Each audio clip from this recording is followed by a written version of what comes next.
In the blistering heat of the summer of 1846, an 18-year-old woman named Susan Shelby Magoffin left the comfort of her family's Kentucky plantation to embark on a journey that few women of her time would ever dare attempt. This was not simply a honeymoon trip with her wealthy trader husband, Samuel Magoffin. It was the beginning of a new chapter in American frontier history. For Susan would soon become the first recorded Anglo-American woman to travel the Santa Fe Trail, a rugged route that stretched across the untamed lands of the Southwest. Unlike most pioneers, Susan traveled in relative luxury.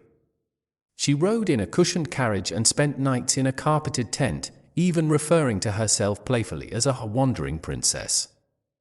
But the harsh wilderness would soon strip away all illusions of comfort. At Bent's Fort on the Arkansas River, tragedy struck.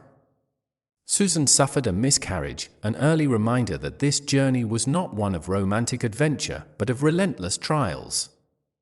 Later, while in the fever-ridden streets of Matamoros, she contracted yellow fever. For days, she hovered between life and death, yet despite her suffering, Susan kept writing in her diary.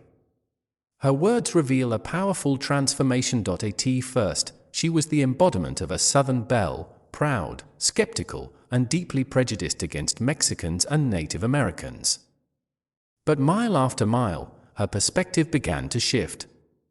She marveled at the vast herds of buffalo that thundered across the plains, admired the pueblos of adobe villages, and described indigenous customs with a sense of curiosity and respect. Her diary shows the evolution of a young woman, from sheltered and judgmental to empathetic and open-hearted.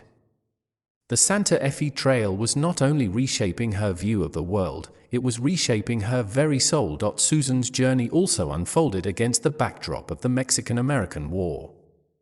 Her husband's trading business was entangled in the chaos, and her diary provides a rare first-hand account of the political unrest, the violence, and the uncertainty of life on the edge of two nations in conflict. Through it all, Susan's voice remained vivid, expressing awe, grief, and self-discovery. She bore witness to suffering, but also to resilience.